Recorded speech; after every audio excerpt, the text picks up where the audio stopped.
Vous éprouvez des difficultés à communiquer, à négocier. Je m'appelle Bernard Tellier et j'étais le négociateur de la cellule de crise majeure du GIGN pendant 10 ans. Je suis également diplômé par le FBI à la négociation de crise et chargé de cours en psychologie comportementale à Paris 2. J'ai eu 100% de réussite à toutes mes négociations au GIGN. Pendant 10 années. Pendant 10 années passées au sein de cette fabuleuse unité, je n'ai jamais échoué.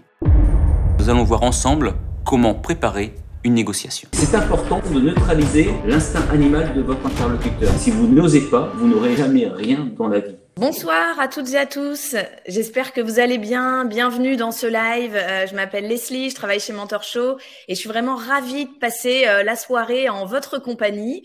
Et ce soir, on a invité tout spécialement pour vous qui nous regardez, Bernard Tellier. Bonsoir Bernard. Bonsoir. Tu vas bien? Oui, très bien, et toi?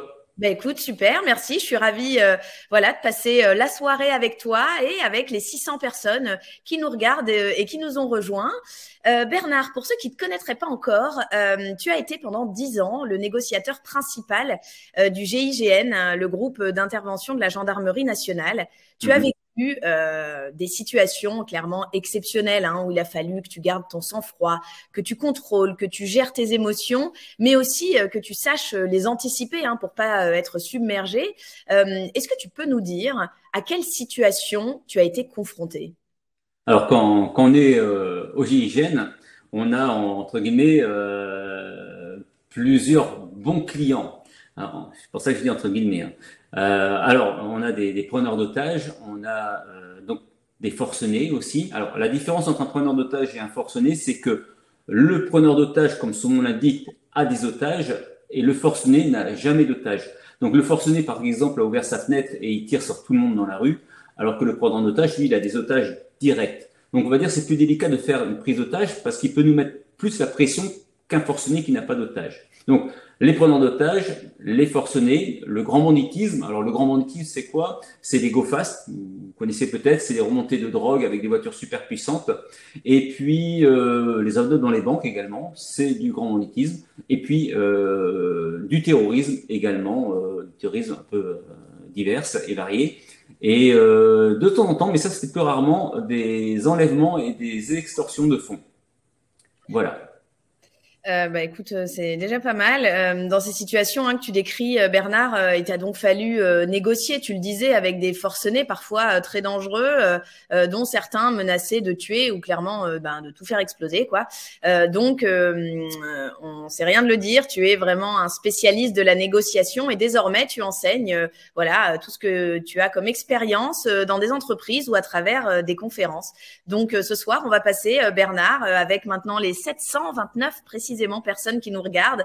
On va passer une bonne heure ensemble à apprendre à négocier au quotidien. Et vous allez voir que ça peut être très utile de savoir comment négocier son salaire, négocier le prix d'un appartement ou d'une maison.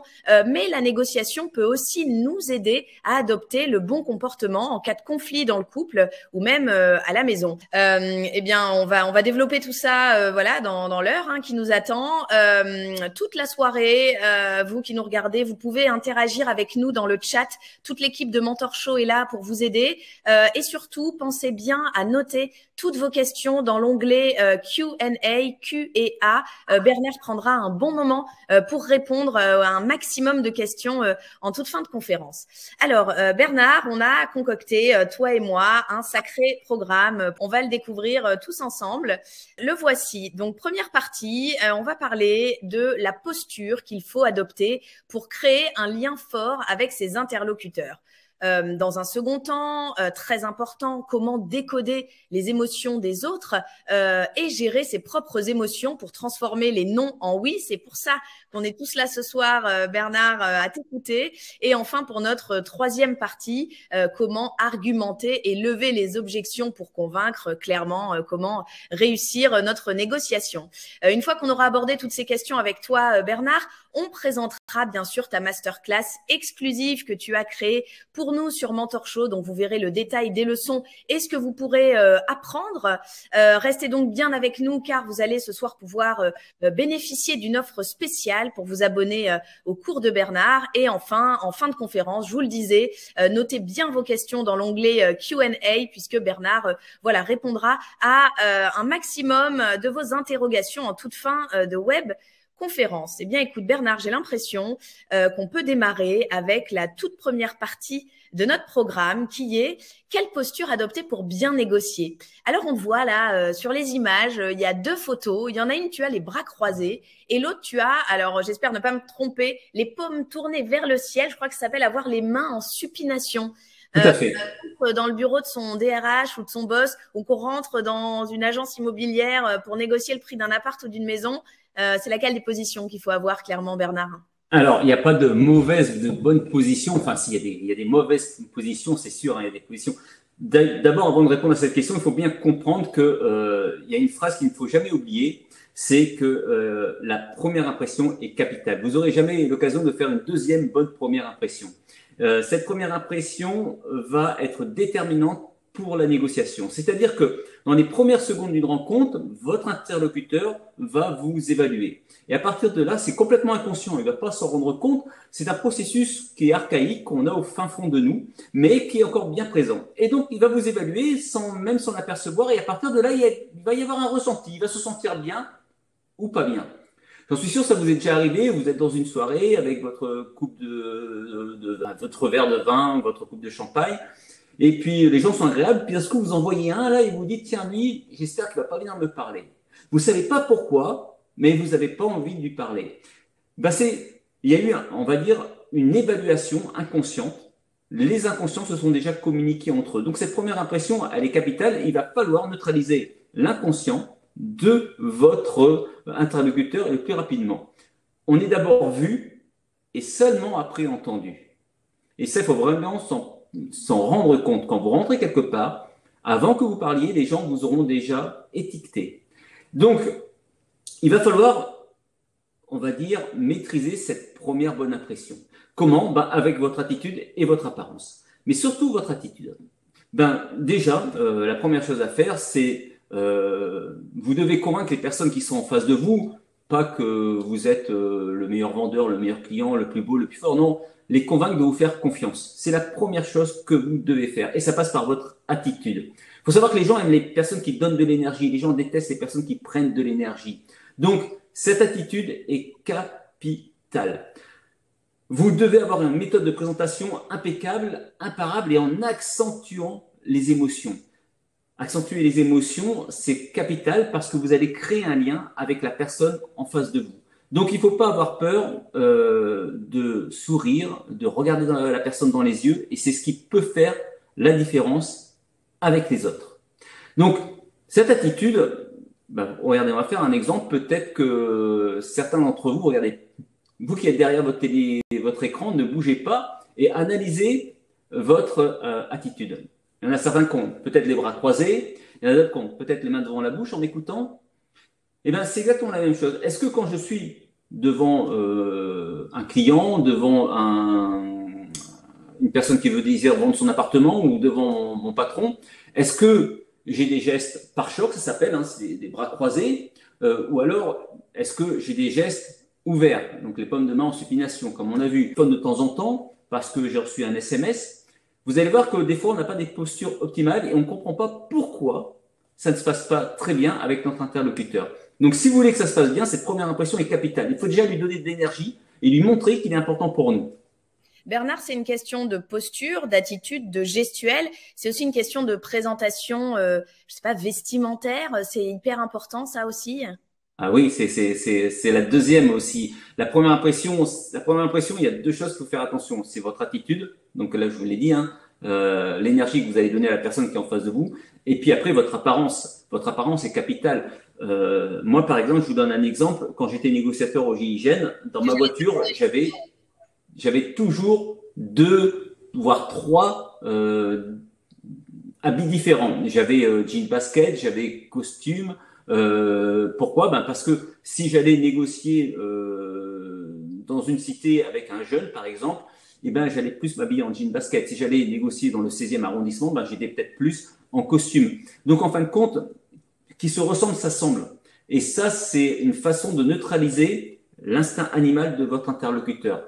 Et c'est important de prendre conscience de ce pouvoir que vous avez rapidement sur les autres, avec votre attitude et votre apparence. Il ne faut pas la négliger. C'est la façon la plus simple de neutraliser l'instinct animal de votre interlocuteur, et souvent on le néglige, cette première impression, et malheureusement, ça nous joue des tours par la suite.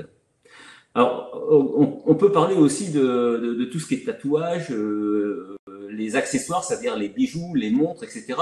Tout cela a une importance également. S'il faut qu'on fasse attention à tout ça, quelle place ça laisse à la spontanéité? Parce que on a aussi envie d'être soi quand on va négocier la maison qu'on habitera peut-être toute sa vie, quand on va négocier, je sais pas moi, un peu plus de congés, un salaire un peu à la hausse, quand on a envie d'échanger avec son conjoint ou quelqu'un de sa famille, on a envie d'être naturel.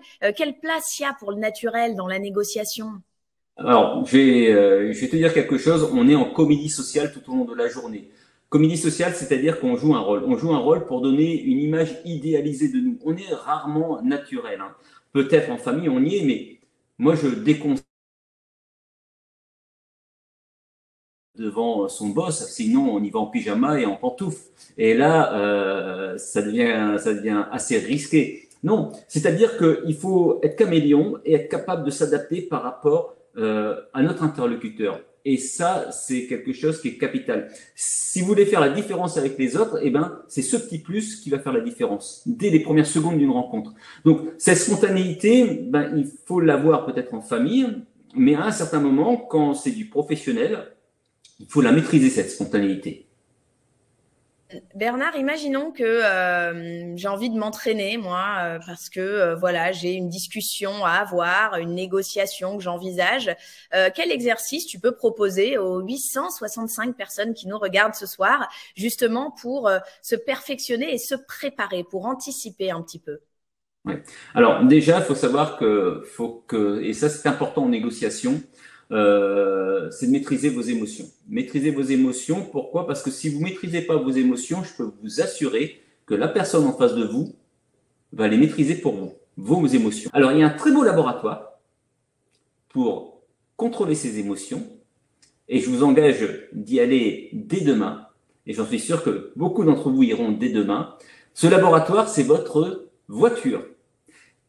Analysez votre comportement en voiture et vous allez voir que des fois, l'instinct animal revient rapidement en voiture. Est-ce que vous êtes la personne qui, dans les embouteillages, voyant quelqu'un qui veut s'insérer entre vous et la voiture devant, vous accélérez pour ne pas le laisser passer? C'est ridicule. Et là, qu'est-ce qui se passe? Vous énervez la personne et la personne, elle va vous énerver aussi. Ou alors, est-ce que vous klaxonnez quand il y a quelqu'un qui a l'impression de mal rouler? Est-ce que vous lui criez dessus? Commencez à maîtriser vos émotions, et ben demain dans un embouteillage, la personne qui veut passer, laissez-le passer, et vous allez voir que vous passerez une meilleure journée, parce que la personne va peut-être vous dire merci de la main, et ça va vous faire du bien. Soyez indulgents, c'est peut-être un touriste qui est un peu perdu, qui fait des zigzags et il ne sait pas où aller. Donc, commencez à maîtriser vos émotions en voiture, et si vous savez maîtriser vos émotions en voiture, je peux vous assurer que vous allez progresser en négociation. Alors ça, comme tu le disais, hein, c'est vraiment un super exemple, surtout en ce moment où il y en a peut-être certains d'entre nous, même d'entre vous, beaucoup d'entre vous qui ont fait la queue à la station essence ces derniers jours. Et c'est vrai que on a pu vivre dans ces situations-là pas mal de stress. Donc voilà, optimisez l'heure de file d'attente que vous faites pour justement apprendre à maîtriser vos émotions. Super conseil, Bernard, très d'actualité, merci. Alors justement, tu as commencé à parler de notre seconde partie qui est justement comment décoder les émotions des autres et gérer ses propres émotions. Et ça, je pense que si on arrive à faire ça, c'est vraiment un super grand progrès au quotidien. J'aimerais te demander, Bernard, quand tu étais au GIGN, négociateur principal, donc tu as dû faire face, voilà, tu nous l'as dit, à des situations extrêmes où il fallait que tu gardes ton sang-froid. Quand tu arrivais sur place, quelle était la première chose que tu faisais? Tu m'as dit, je décodais les émotions des autres, mais les autres, c'est qui? Et surtout, comment tu faisais? Parce que tu n'es pas dans les pensées. C'est quoi tes techniques? Ouais. Alors, moi, la première chose que je faisais sur une négociation, c'était que j'allais jusqu'à la porte du preneur d'otage. J'allais jusqu'à sa porte sans qu'il sache que je sois là, hein. C'est-à-dire que alors je prenais des risques parce que j'étais obligé de m'approcher au plus près, de me coller à la porte. S'il entendait que j'étais derrière la porte, il aurait pu me tirer dessus. Mais je prenais ce risque pour écouter. Pas pour écouter le preneur d'otage, hein, ou écouter ce qui se disait, non. C'était pour écouter les émotions. Et je peux vous assurer que quand j'entendais les pleurs des otages, quand j'entendais les sanglots des otages, quand j'entendais la peur des otages, quand j'entendais la colère du preneur d'otage, eh ben, j'allais m'impliquer à 500% pour eux. Si je restais, allez, je sais pas moi, à 5 km dans un bureau en train de négocier par téléphone, ben, je savais que c'était une crise, mais jamais j'allais m'impliquer émotionnellement autant que si je les avais entendus. Donc, c'était la première chose que je faisais quand j'arrivais en mission. Et justement, c'est hyper intéressant. Merci de partager avec nous, voilà, ton expérience. Mais alors, je me dis, adapté à la vie de tous les jours, quand on doit négocier quelque chose. Donc, on l'a dit, hein, il y a plein de situations. Ça peut être un appartement, un salaire, des vacances, ou même négocier avec son conjoint, son ado, un peu récalcitrant, sa femme, son copain, sa copine. Comment on fait pour décoder les émotions des autres? C'est-à-dire, imaginons que j'ai un patron super impassible. Comment je fais pour savoir ce qu'il pense? Est-ce qu'il y a des choses à savoir, des choses à identifier et surtout comment le faire alors qu'il y a aussi du stress, quoi? Est-ce qu'on arrive à faire tout ça en même temps? Alors, on peut y arriver si on le veut réellement, si on s'entraîne, si, en fin de compte, la première chose à faire, c'est de garder son objectif en tête. Garder son objectif en tête, ça va vous permettre de prendre une direction.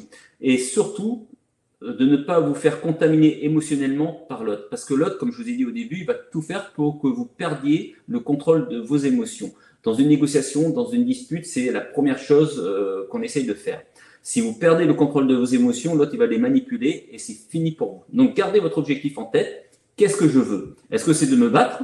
Dans ce cas-là, allez-y, il n'y a plus de négociation. Ou est-ce que c'est je veux réussir ma négociation et sortir gagnant de ma négociation?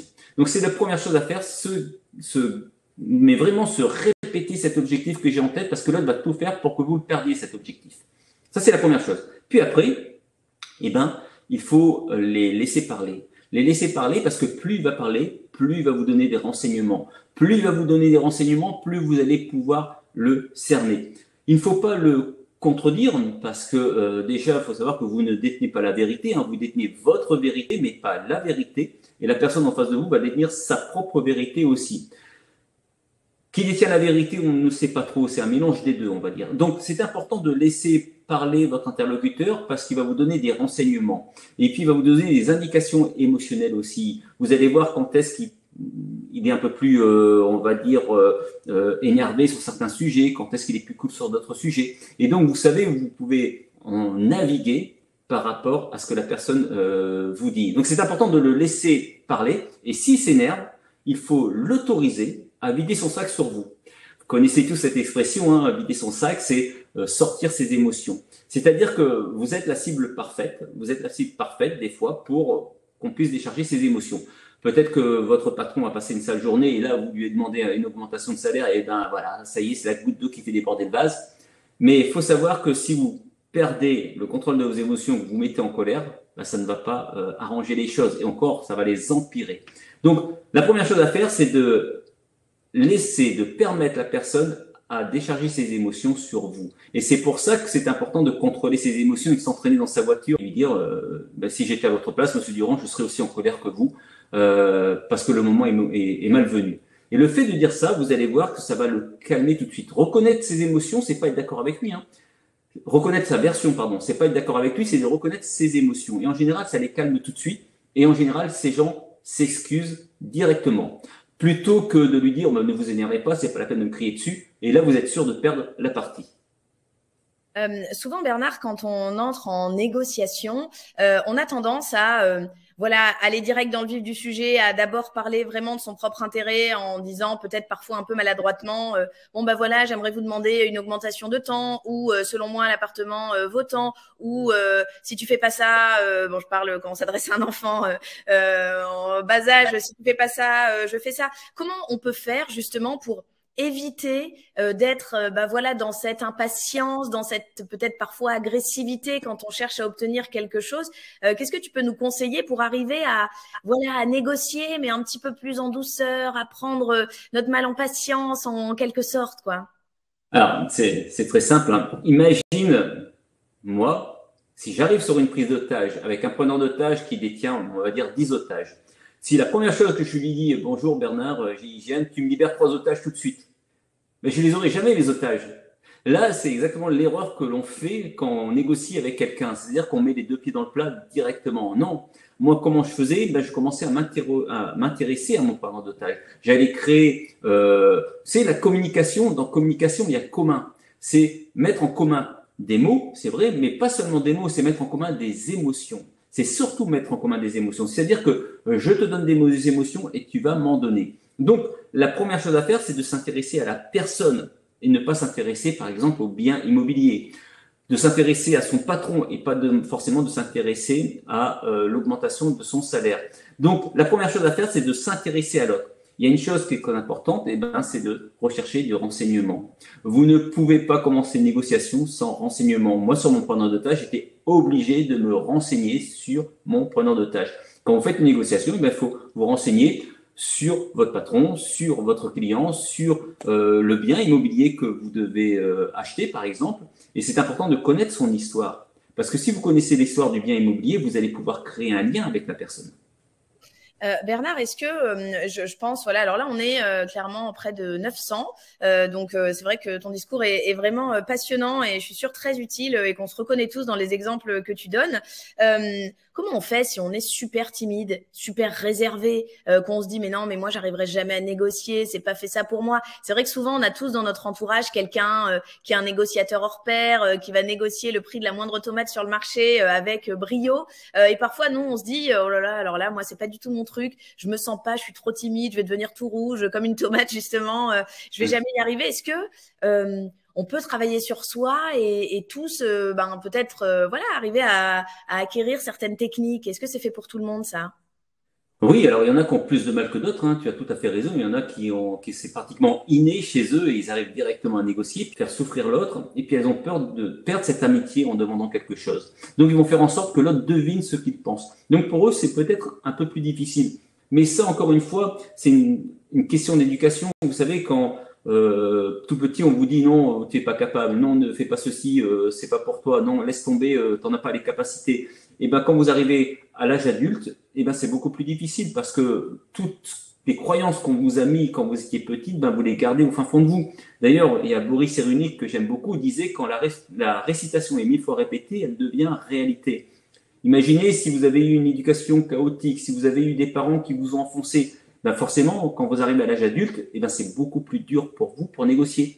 Maintenant, il faut vous dire une chose, c'est que le présent, c'est présent, le passé, c'est le passé. Maintenant, vous avez votre vie entre vos mains, vous êtes adulte, c'est à vous de changer. Et si vous voulez que les autres changent, il faut que vous-même vous changiez. Si vous voulez être heureux, alors vous savez, c'est tellement on va dire tellement simple de rester dans son petit bonheur sans vouloir aller chercher le bonheur réel. Il faut être courageux pour changer. Et si vous voulez réellement changer, si vous en avez marre de vous faire avoir, si vous en avez marre de ne pas pouvoir négocier, c'est maintenant qu'il faut changer. Si vous êtes adulte, vous avez votre vie entre vos mains et vous pouvez changer. Comment? Il faut oser. C'est tout. Si vous n'osez pas, vous n'aurez jamais rien dans la vie. Les gens ne donnent pas spontanément comme ça. Si vous ne le demandez pas, vous n'aurez rien. Donc, à un certain moment, si vous voulez réellement changer, commencez à changer tout de suite. Pas demain, maintenant. Et osez demander les choses. Allez-y crescendo, demandez des petits trucs. Ça va vous faire. C'est extrêmement dur au début de demander quelque chose qu'on n'a jamais rien demandé et surtout quand on croit qu'on n'est pas capable. Parce qu'on nous a mis ça dans la tête. Mais commencez à demander des petites choses et vous allez voir que les gens sont super contents de vous rendre service et ça va vous donner confiance en vous. Bon, ça, c'est un beau message d'encouragement. Merci beaucoup, Bernard. Justement, ça m'amène à la troisième partie. C'est-à-dire que là, tu nous as bien briefé sur la posture, la gestion des émotions, décoder les émotions des autres. On a compris que même si on est un grand timide, il est toujours temps de travailler sur soi et d'essayer de s'améliorer, que rien n'est définitif. Et ça, c'est top. On est encore, on est toujours 900 personnes personne là à écouter tous tes conseils. On a tous envie de savoir maintenant comment faire pour justement réussir une négociation, transformer les non en oui. Donc, tu nous as parlé de la posture, tu nous as parlé du décodage des émotions, les siennes et celles des autres. Mais maintenant, on a envie de savoir justement comment réussir une négociation. Première question, Bernard, si la personne dit non.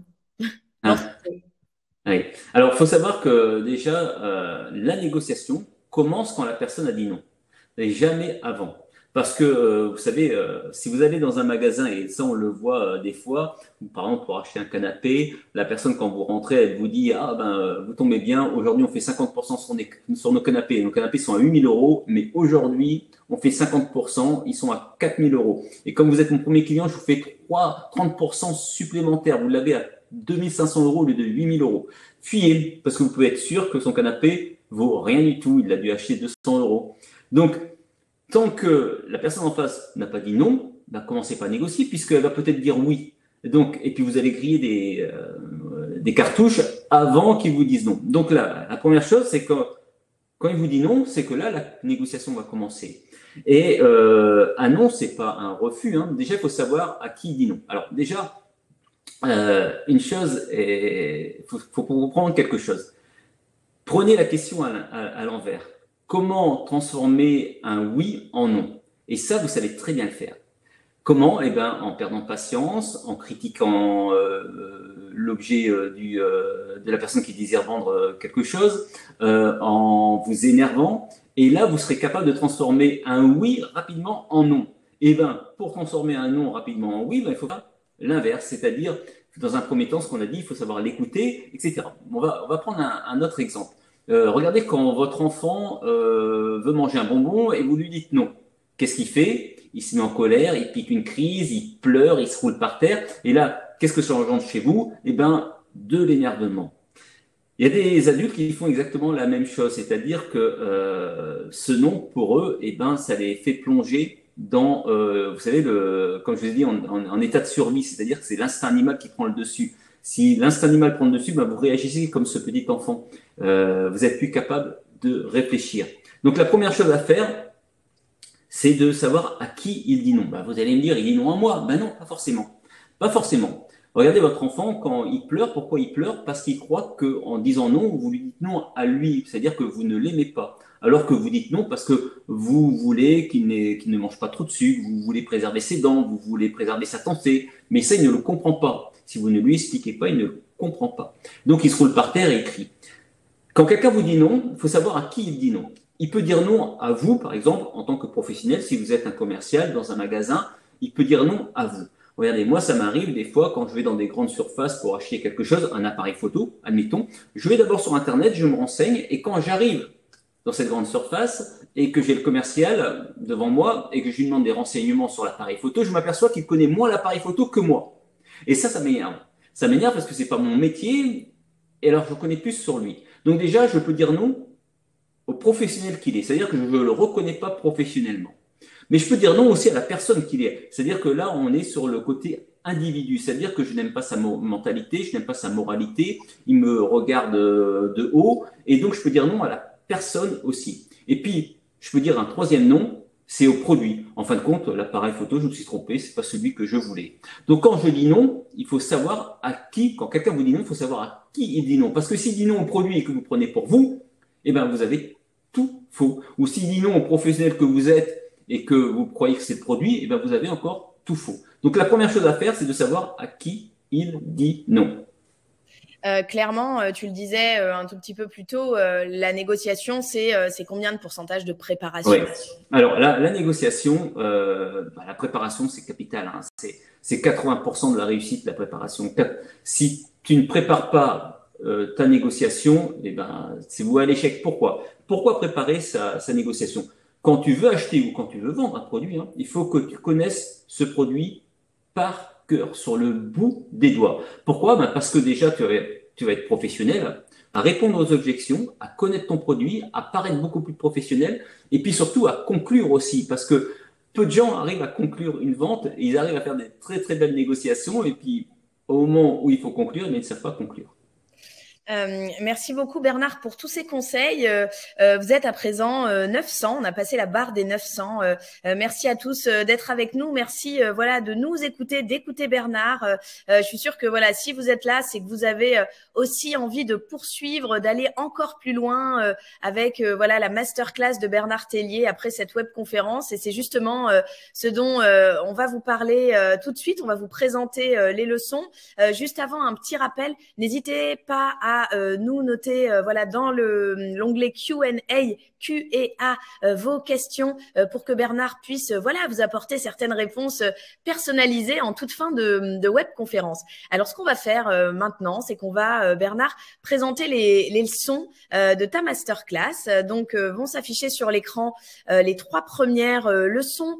Donc on a une première leçon qui permet justement de te rencontrer, de savoir quel est ton parcours en tant qu'ancien négociateur du GIGN, pourquoi et comment bien préparer une négociation, comment décoder les émotions des autres et les utiliser pour mieux négocier. Ce qui est bien vraiment dans cette partie, alors on a déjà abordé quelques notions un peu plus tôt, mais c'est qu'en fait dans cette masterclass on entre direct dans la pratique. Il faut un peu de théorie et c'est ce que tu nous expliques très bien dans ta masterclass, mais là très vite en fait tu donnes des clés et des exercices pour apprendre à persuader et convaincre sans manipuler, comme tu nous dis à chaque fois. Ensuite, on passe aux leçons suivantes. Quelle posture adopter pour créer un lien fort avec les interlocuteurs? Comment gérer ses émotions et ne pas vous énerver pendant une négociation? Ça, je pense que c'est clairement le truc qu'on fait tous et c'est le plus dur à maîtriser. Et justement, comment argumenter, lever les objections pour convaincre. Ça, vraiment, c'est hyper important. Moi, j'aime bien la leçon 5 parce que c'est vrai que voilà, négocier, on perd souvent patience. Voilà, même dans la vie de tous les jours, que ce soit quelque chose de très important comme un salaire et une maison, ou alors voilà, dans une situation de conflit familial. Bon, et là, grâce à toi, on commence à avoir des clés pour gérer ses émotions et commencer à transformer les non en oui. Et ça, c'est super utile. Ensuite, là, clairement, Bernard, tu nous apprends vraiment à devenir, voilà, des professionnels, enfin, en tout cas, des professionnels en herbe, hein, de la vente, de la négo. Et à partir de la leçon 9, alors là, c'est vraiment assez exceptionnel dans ta masterclass, on va avoir des scénettes. Plus vrai que nature, où on assiste en fait en direct, alors ce sont des acteurs hein, bien sûr qui jouent les scènes, à la négociation du prix d'un bien immobilier avec, super important, ton décryptage à la fin. C'est ce qui se poursuit dans les leçons suivantes, ce sont vraiment des cas pratiques, concrets, faciles, tout le monde peut s'identifier et les exemples sont vraiment super bien choisis. Là, leçon 10, les 4 profils types à connaître pour réussir vos négos, c'est super utile.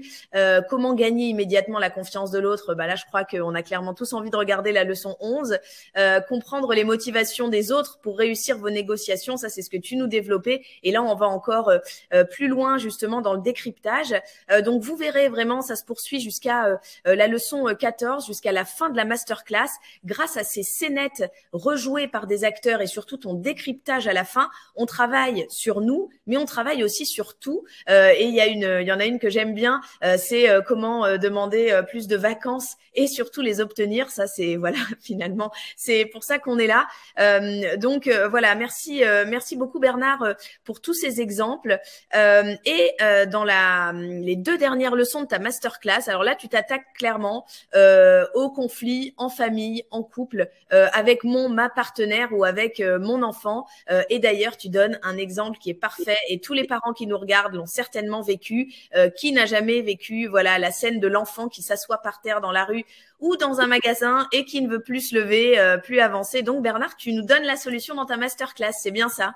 Oui, et puis en plus, je dois vraiment féliciter toute l'équipe de Mentor Show parce que je me suis régalé et le fait de faire ces scénettes avec des professionnels, des artistes qui jouaient les émotions parce que c'est réellement important de la négociation, comme je te l'ai dit, c'est des émotions et ils arrivaient très bien à transmettre ces émotions.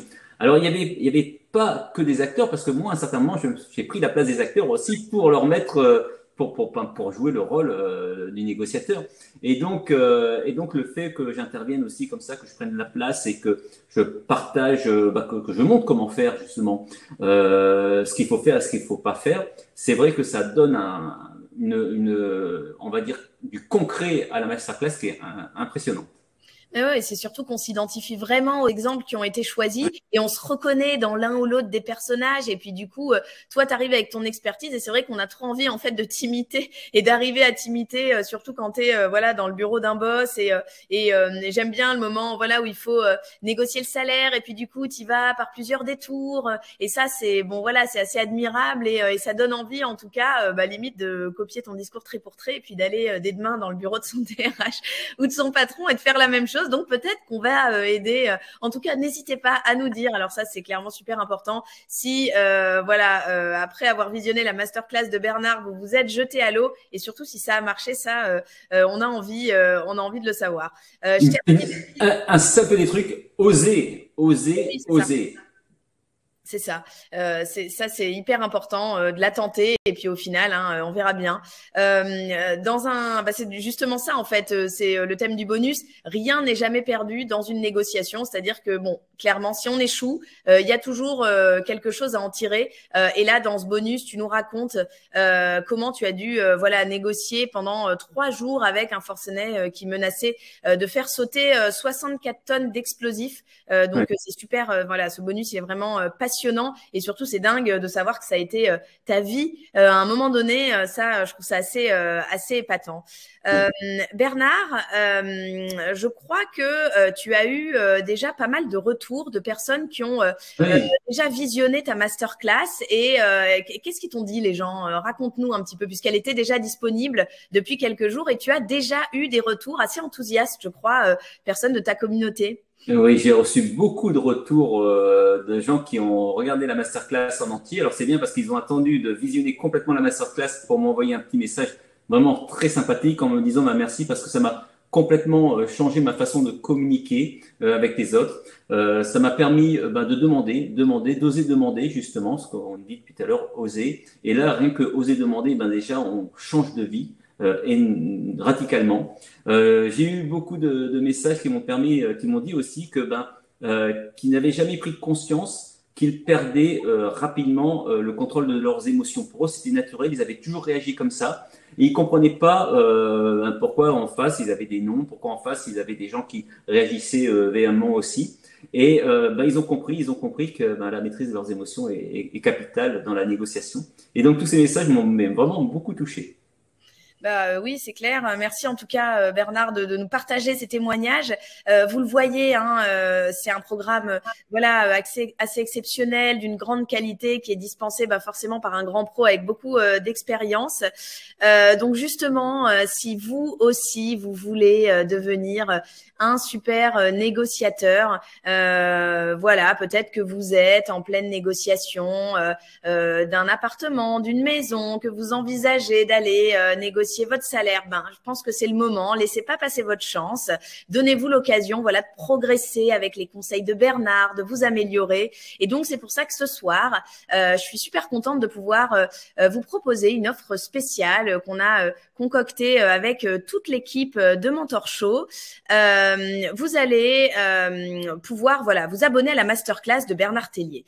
Normalement, cette masterclass est à 297 €. On est prêt ce soir pour vous remercier de votre présence et de votre fidélité, de vous offrir une réduction de 50% sur la masterclass de Bernard. Autre bonne nouvelle, normalement cette masterclass est disponible pendant 30 jours. Et bien ce soir, on vous propose de vous offrir aussi l'accès illimité et à vie, car oui, la négociation, ça se travaille tout au long de la vie et ça peut être utile tout au long de la vie. On vous offre aussi le livret de la formation. C'est 50 pages, comme un petit bouquin super interactif avec des exercices, des liens, etc., etc. Vous retrouvez l'essence vraiment des conseils de Bernard. Donc 50 pages à télécharger. Ça, c'est vraiment un super bonus. Et bien sûr, on vous offre l'accès à notre communauté Mentor Show. Et bien ce soir, vous allez pouvoir bénéficier bénéficier de tout ça pour 147 € au lieu de 297 €. Et si ça vous arrange, vous pouvez même payer en 3 fois 49 €. Donc, dans cette masterclass, je vous l'ai dit, il y a 16 leçons et un bonus. Il y a 2h40 de contenu, un programme même que vous pouvez suivre sur 30 jours à votre rythme et l'accès à une communauté qui est la nôtre sur Mentor Show de plus de 10 000 abonnés. Ça vous permet vraiment de pratiquer au quotidien, d'échanger et pourquoi pas de faire des belles rencontres. On ne sait jamais ce qui peut se passer. Donc, c'est très simple. Si vous avez envie, voilà, et je suis sûre que si vous êtes encore aussi nombreux à nous suivre, c'est que vous voulez aller plus loin avec Bernard, vous allez avoir un message qui va apparaître dans le chat pour accéder à cette offre. C'est super simple. Il vous suffit de cliquer sur le lien. Vous pouvez aussi taper dans votre navigateur l'adresse qui s'affiche tout en haut de votre écran mtor.sh/Tellier si vous êtes donc sur ordinateur, mais vous pouvez aussi, si vous êtes voilà, si vous nous regardez avec votre téléphone portable ou si vous avez votre téléphone portable à portée de main, scannez avec votre appareil photo le QR code donc qui s'affiche là au-dessus de nos têtes.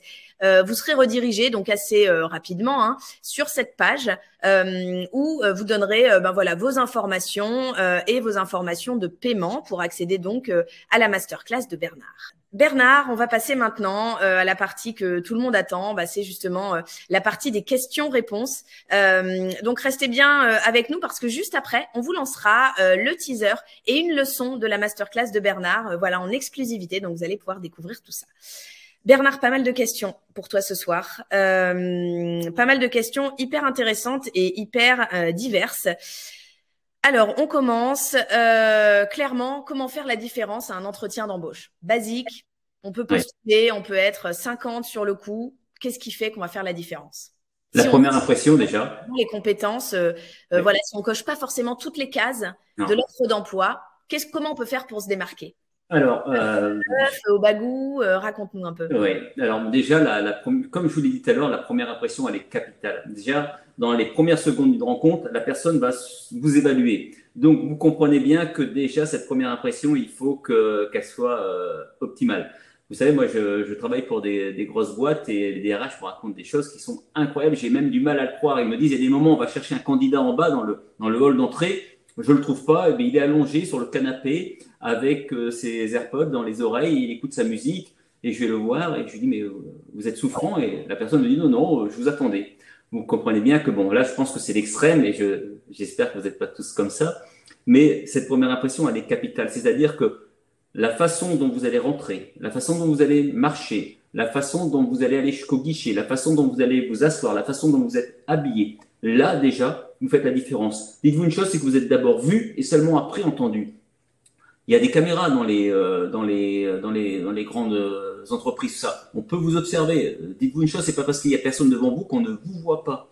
Donc cette première impression, elle est capitale quand vous vous asseyez. Ayez l'air dynamique. Les gens aiment les personnes qui sont dynamiques. Donc, ayez l'air dynamique. Quand la personne arrive, levez-vous, allez vers elle, souriez, appelez-la par son nom. Il faut savoir son nom, c'est important. Pourquoi? Parce que quand vous prononcez le nom de quelqu'un, vous prononcez toute son histoire, ses parents, ses grands-parents, et tout cela, ça les touche émotionnellement. Et là, vous faites la différence. Vous savez, c'est pas sur vos capacités qu'on va faire la différence dans un premier temps, parce que sur un poste, vous avez tous à peu près les mêmes diplômes, les mêmes capacités, etc. C'est réellement comment vous allez les toucher émotionnellement. Donc, c'est cette première impression qui est capitale. D'attirer l'attention sur eux. C'est-à-dire que ce sont des gens qui font tout pour montrer qu'ils existent. Et donc, qu'est-ce qu'ils font pour montrer qu'ils existent? Ils monopolisent l'attention des gens. Il faut faire attention avec ces gens-là de ne pas leur permettre de partir dans tous les sens. Ce sont des gens qui partent dans tous les sens. C'est pour ça qu'ils parlent beaucoup. C'est-à-dire qu'ils peuvent partir d'un sujet et puis au bout de 5 minutes, ils sont sur un autre sujet, mais qui sont complètement différents.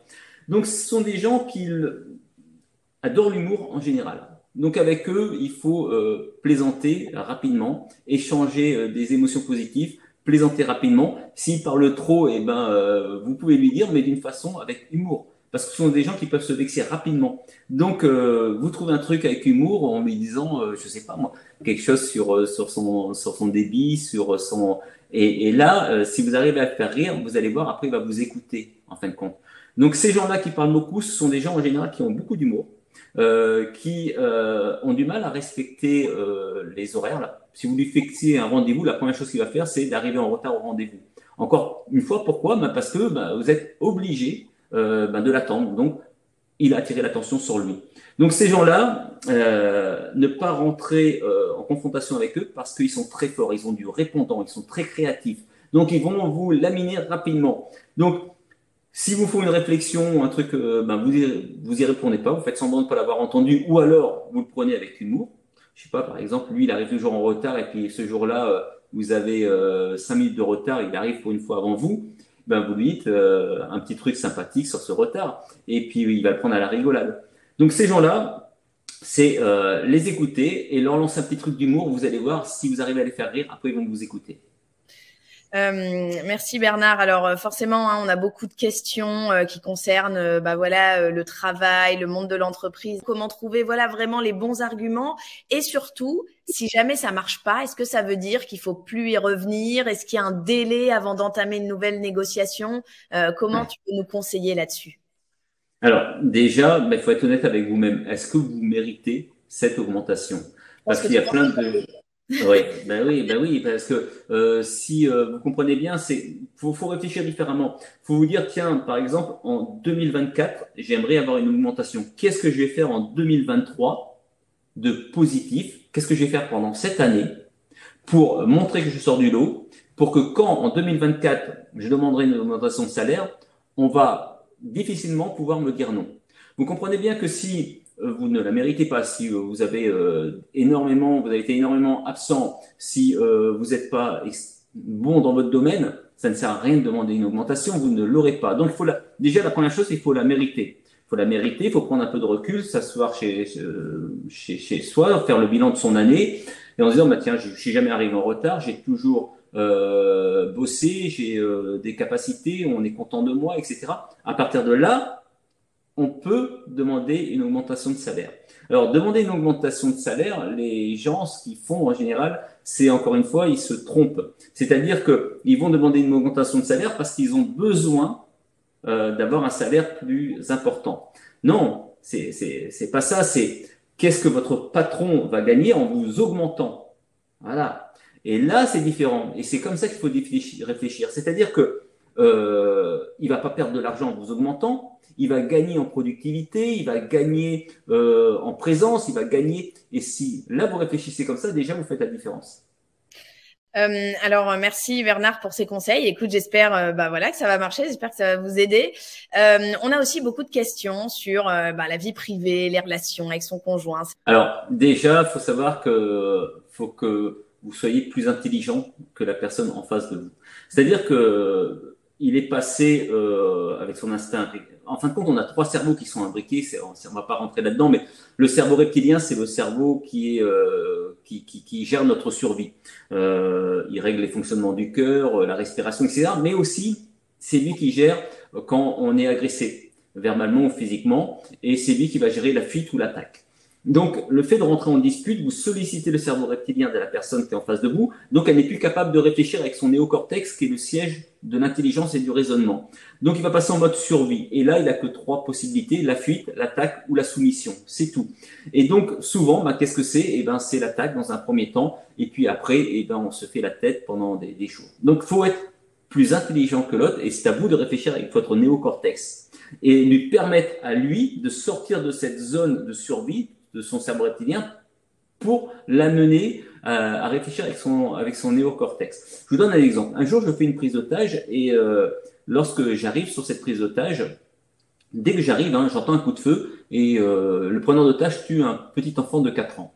Le préfet qui avait essayé de négocier pendant 4 heures avant moi, imaginez dans quel état il est, il a essayé de négocier, il vient de perdre un petit otage, moi j'arrive, je suis sa cible, il va décharger toute sa colère sur moi.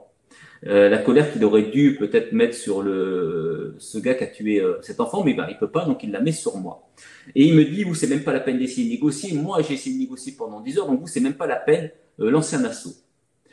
Il essaye de s'imposer par la force, et si moi, j'essaye de m'imposer par la force, j'ai remarqué quelque chose, c'est que si j'essaye de passer en force, en face de moi, les gens rentrent en résistance automatiquement. Donc, il ne faut pas que j'essaye de passer en force. Le fait, comme je vous ai dit tout à l'heure, de reconnaître, il essayait de s'imposer par ses maladroitement, hein, et le fait que je reconnaisse ça, tout de suite, ça l'a calmé. Et il m'a dit dans la foulée, bon, excusez-moi, je me suis peut-être un peu emporté. J'ai eu des excuses. Si dans votre couple, il y en a un qui se met en colère, eh ben vous le laissez, vous lui permettez de vider son sac sur vous. Vous, tant qu'il n'a pas vidé son sac, vous ne pourrez pas communiquer avec lui. Ce n'est pas possible. Ça va faire que envenimer les choses. Même si vous vous dites quelque chose de sympa, hein, admettons, je sais pas, ben assieds-toi, on va parler. Quoi tu veux t'asseoir alors qu'on est en pleine dispute, mais pour que tu te prends, on va perdre son temps. Donc ne dites rien. Surtout ne dites rien pendant que quelqu'un est en colère. Vous l'écoutez, vous le regardez dans les yeux, sans haine et sans peur, mais vous lui permettez de vider son sac. Et une fois qu'il a vidé son sac, vous reconnaissez ses émotions. Ma chérie, si j'étais à ta place, je serais aussi en colère que toi. Et là, vous savez, parce que, je sais pas, moi je suis arrivé avec une demi-heure de retard. Peu importe si vous avez eu du travail, peu importe s'il y a eu un accident, peu importe, ne commencez pas à vous justifier. Dites-lui simplement ça. Chérie, si j'étais à ta place, je serais aussi en colère que toi si tu étais arrivé avec une demi-heure de retard. Et vous allez voir que tout de suite, ça les calme. Parce qu'il vous dit, j'ai raison, donc tu as tort. Et là, qu'est-ce que vous lui dites? Ben, effectivement, si tu crois ça, tu as raison. Eh ben, il peut plus rien dire. Vous lui amenez plus d'eau à son moulin, il peut plus rien dire. Et là, ça les calme. Et après, une fois qu'il s'est calmé, vous allez pouvoir lui dire votre version. Mais en général, c'est j'ai raison, donc tu as tort. Et puis là, on lui dit non, t'as pas raison, c'est moi qui ai raison et c'est toi qui as tort. Et là, bah, ça sert à rien. Voilà. On voit très bien ce que tu veux dire. Il y a juste une question un peu rigolote que nous pose quelqu'un dans le chat. Qui nous demande jusqu'à quand dure l'offre. Ce serait bien de pouvoir en profiter car je souhaiterais négocier avec mon employeur pour qu'il la finance. Voilà, tu vois, c'est une dame qui dit personnellement, ce que je trouve le plus complexe, c'est les négociations avec mon ado de 17 ans. Il a réponse à tout et arrive incroyablement à m'embrouiller les pensées. J'ai hâte d'entendre les conseils de Bernard dans ce cadre-là. Comment on fait quand on a un ado récalcitrant et de surcroît qui a du bagou, qui est doué, qui sait bien poser ses arguments? Comment on fait en tant que parent? Ah, ils sont forts, ces adolescents. Hein. Ouais. Moi, j'ai des jumelles, imaginez, j'en ai en double. Et des filles avec leur papa, je peux vous assurer qu'elles me manipulent rapidement. Même alors, tu arrives à te faire manipuler, Bernard? Ah, ben oui, alors c'est pour ça qu'il y a des... on va en venir là-dessus. Par exemple, un psy ne soignera jamais sa famille. Pourquoi? Parce qu'il est trop impliqué émotionnellement. Il peut pas avoir la tête froide, il est trop impliqué émotionnellement. Si vous voulez apprendre à nager à vos enfants, adolescents ou enfants en bas âge, ben vous serez moins performant qu'un maître nageur qui sera là, pas parce qu'il est plus il connaît mieux les techniques que vous, non, c'est parce qu'il est au dehors de la famille. C'est très dur quand on est impliqué émotionnellement de négocier avec sa famille. C'est pratiquement même impossible. Mais il y a quand même quelque chose à faire. Pour éviter de négocier, parce que c'est ça, c'est pas négocier avec ses enfants, c'est éviter de négocier avec ses enfants, parce que on n'a pas à négocier avec ses enfants. On négocie avec son époux, son épouse, mais on ne négocie pas avec ses enfants. Regardez, Monsieur Poutine qui veut négocier avec la France, il appelle qui? Il appelle Monsieur Emmanuel Macron. C'est-à-dire que c'est les deux présidents qui vont négocier ensemble. Monsieur Poutine ne négociera jamais avec le ministre de la Défense, par exemple. Non, on négocie avec des gens du même niveau. Donc, vous ne devez jamais négocier avec vos enfants. Mais pour cela, il y a la concertation. C'est l'éducation, hein, c'est tout simplement, il y a une grosse part d'éducation à jouer là-dedans. Mais c'est la concertation. La concertation, c'est quoi? C'est impliquer votre adolescent dans les décisions. Ça s'envenime. Bah, ça, c'est super intéressant. Et puis, alors, en plus, on se rend compte que quand on négocie avec son enfant, il se met lui-même à vouloir négocier, peu importe l'âge. Et là, pour le coup, on se retrouve dans une sorte de spirale qu'on a parfois nous-mêmes créée et c'est pas si simple. Bernard, on a une question, peut-être pour terminer. Ça fait déjà une belle heure qu'on passe ensemble. Il y a beaucoup de personnes qui nous ont demandé quels sont les profils qu'on recrute au GIGN pour faire le travail que tu as fait pendant 10 ans, pour être négociateur? On cherche quoi comme type de profil? Alors, ça peut marcher pour les grands timides? Alors, oui, parce que moi, j'étais très, très timide jusqu'à temps que je rentre au GIGN. Le GIGN, c'est la plus belle école de la vie au monde. Faut savoir que le négociateur fait de l'intervention aussi. Le négociateur est dans la colonne d'assaut quand on n'a pas besoin de lui à la négociation. Donc, tout le monde passe les mêmes tests. C'est des test assez dur, assez long, hein, c'est plus d'1 an de test pour entrer au GIGN. Faut savoir que on prend pas regardez mon gabarit, hein, je suis pas un musclore, hein. On prend pas les gens les plus forts, on prend, alors je parle de plus forts physiquement, hein. On prend les gens les plus forts psychologiquement. C'est-à-dire ceux qui arrivent à retenir leurs émotions, ceux qui arrivent à contrôler leurs émotions, parce que vous comprenez bien que dans une colonne d'assaut, s'il y en a un qui pète un boulon, la mission est compromise. Donc on veut pas forcément des gens qui sont forts physiquement, mais des gens qui sont forts psychologiquement. Et ces 14 mois de sélection nous mettent dans une fatigue intense pour voir justement qui va perdre ses moyens psychologiques, qui va s'énerver, qui va perdre ses moyens émotionnels et qui va pouvoir continuer malgré la fatigue, malgré les erreurs, malgré les échecs, etc., etc. Donc, on est recruté plus sur notre aptitude psychologique que sur notre aptitude physique. Puis d'ailleurs, moi, j'ai vu des gens très grands, très forts, très costauds. Hein. Passé. Avant que l'on se quitte et qu'on voilà, restez bien avec nous parce que voilà, petite surprise de fin, on va vous diffuser le teaser, la bande-annonce de la masterclass de Bernard et une leçon. Tout ça, voilà, gratuitement. Vous allez pouvoir visionner tout ça dans quelques instants. Bernard, avant que l'on se quitte, est-ce que tu as un message à adresser à toutes les personnes qui nous ont regardé ce soir, qui ont suivi, noté, participé, animé ce webinaire? Est-ce que tu souhaites leur dire quelque chose avant de leur dire bonsoir? Tout simplement, merci d'être en si grand nombre présent ce soir à m'écouter. Ça me touche énormément et j'en suis vraiment sincèrement content. J'ai mis tout mon cœur et toutes mes connaissances et mon expérience dans ces masterclass et j'espère réellement qu'elles vont soit améliorer votre vie ou soit la transformer parce que la négociation, la communication, c'est vraiment le premier pas vers le changement. Magnifique. Merci beaucoup Bernard. Et on attend bien sûr vos commentaires hein, quand vous aurez visionné la masterclass de Bernard. On te les partagera aussi Bernard. Bernard, ça a été un plaisir pour moi, pour toute l'équipe de Mentor Show de travailler avec toi ce soir sur tout le tournage de ta masterclass et puis voilà d'échanger avec toi pendant 1 heure, d'avoir ton expérience et tous tes conseils. Merci encore. On va donc vous diffuser voilà maintenant le teaser et une leçon de la masterclass de Bernard. Bernard, je vais couper ton micro, ta caméra, reste bien en ligne. Je vais faire exactement la même chose que toi. Je vous souhaite à toutes et à tous un bon visionnage, une très belle soirée. À très vite pour d'autres webinaires et merci encore de nous avoir suivis.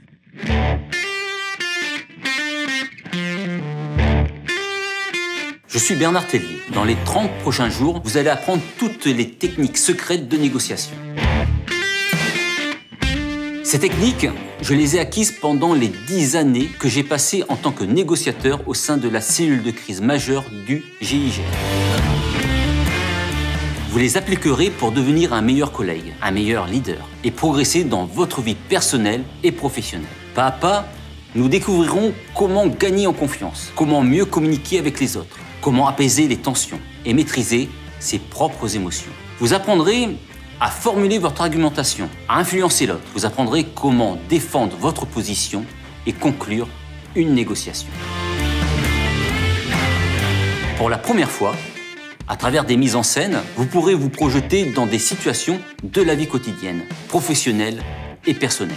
Vous ne serez pas seul. Vous pourrez compter sur les membres du groupe pour vous soutenir et vous motiver.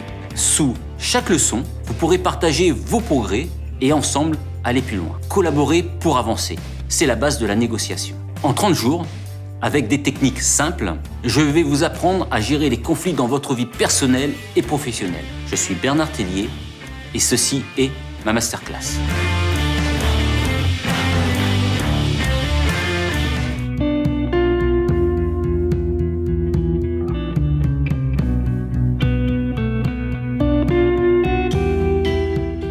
Bonjour, bienvenue dans cette leçon où nous allons voir ensemble comment préparer une négociation. Pourquoi préparer une négociation? Car ce ne sont pas forcément les bons parleurs qui font les meilleurs négociateurs.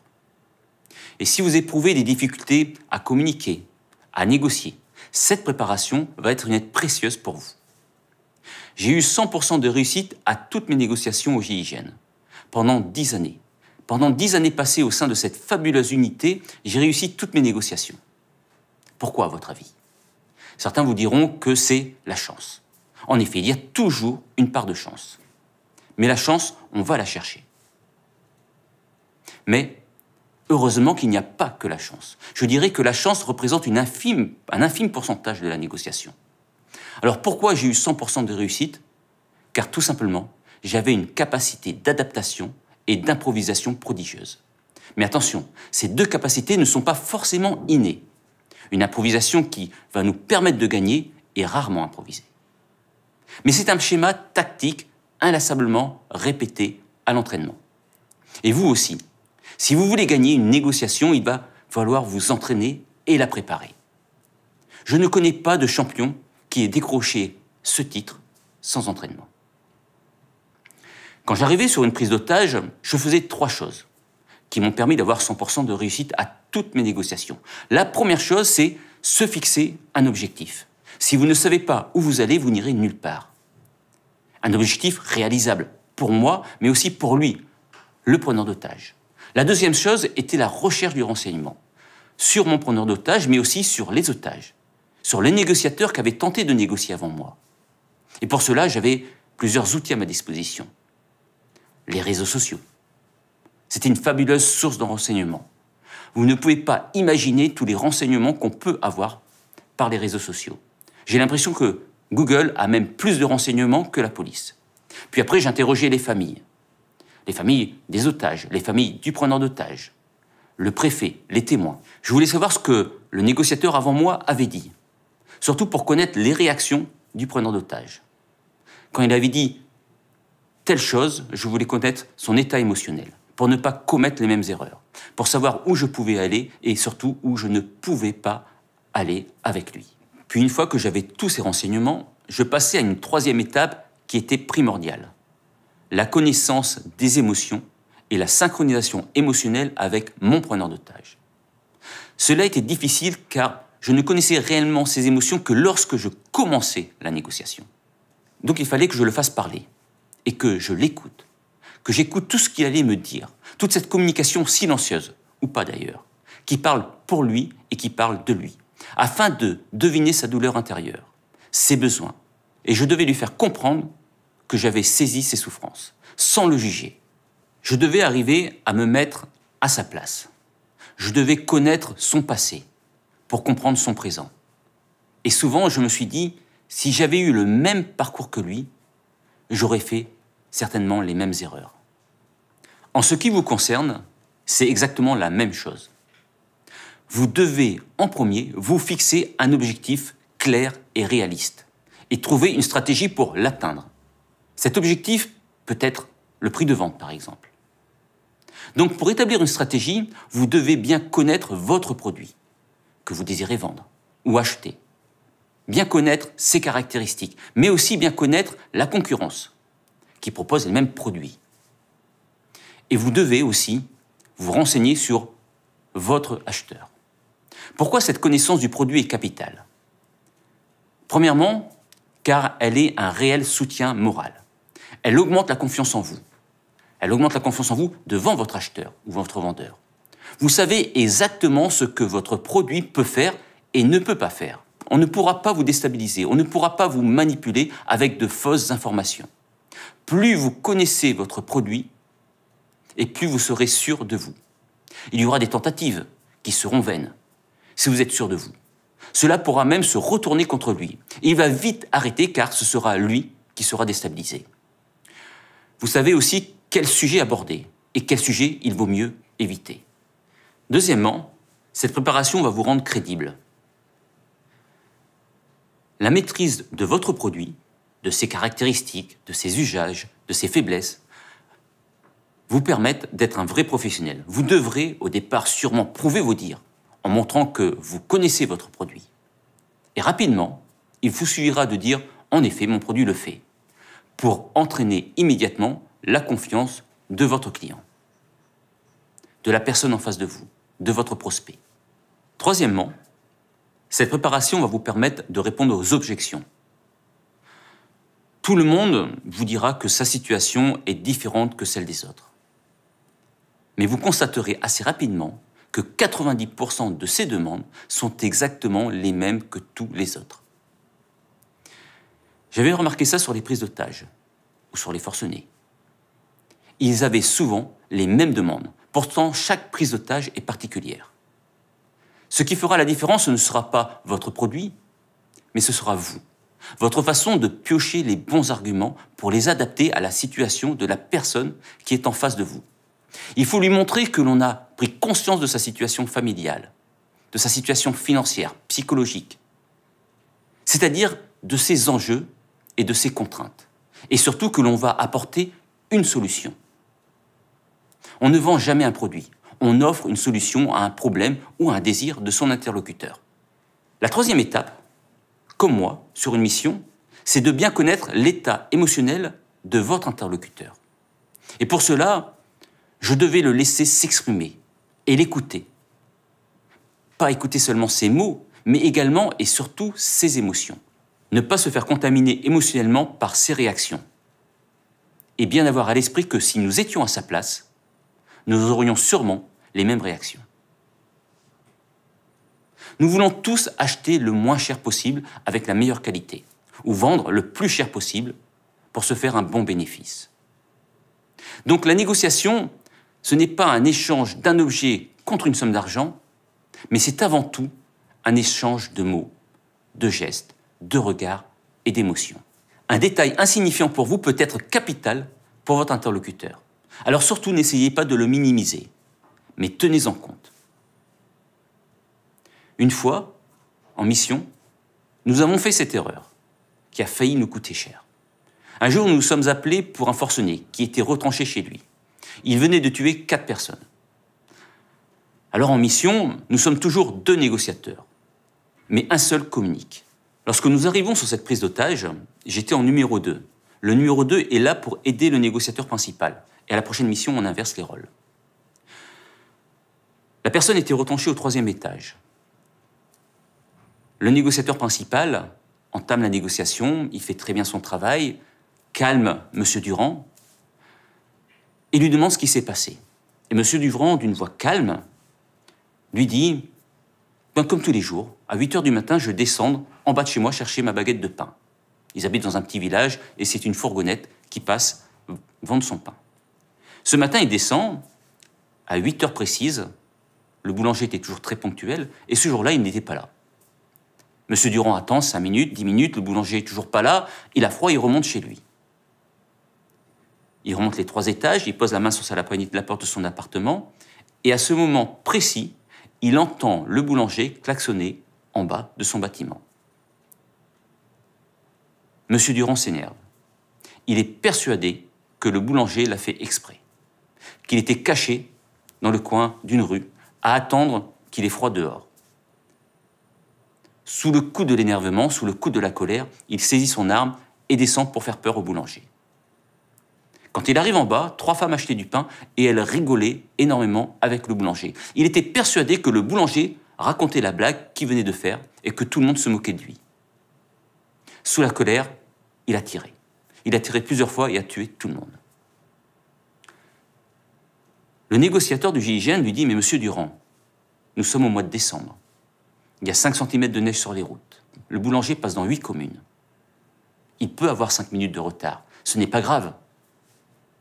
À votre avis, si monsieur Durand a été capable de tuer 4 personnes, pour lui, ce quart d'heure de retard, est-ce grave ou pas? C'est vital. Pour lui, c'est vital. Et nous, nous lui disons, ce n'est pas grave. Il a ouvert sa fenêtre et a tiré 20 coups de feu sur nous. Lorsque sa décharge émotionnelle est passée par l'intermédiaire de son canon, de son fusil, moi j'ai repris la main. Il ne m'avait pas encore entendu. On se fait rarement passer pour un négociateur du GIGN parce que ça peut les stresser. On prend, on va dire, une couverture neutre. J'ai repris la main et je l'ai appelé. Je lui ai dit « Monsieur Durand, je suis journaliste à François et j'ai écouté votre conversation et je suis d'accord avec vous. Je ne trouve pas ça normal qu'un boulanger ait un quart d'heure de retard, même en plein hiver. J'ai envie d'écrire un article là-dessus. » Et il accepte. Il accepte parce que je l'ai replacé au centre du dispositif. J'ai reconnu ses émotions. Nous avons parlé pendant 2-3 heures, j'ai fait semblant d'écrire un article et il s'est rendu compte de la gravité de son acte. Si vous avez des enfants, vous pouvez vous entraîner sur eux. Je ne sais pas si vous l'avez déjà remarqué, mais nos enfants ont la faculté de se mettre dans un état émotionnel incroyable pour un détail insignifiant. Mais un détail insignifiant pour nous. Et que faisons-nous en général? Nous ne reconnaissons pas leurs émotions. Et nous leur disons « mais arrête de pleurer, ce n'est pas grave ».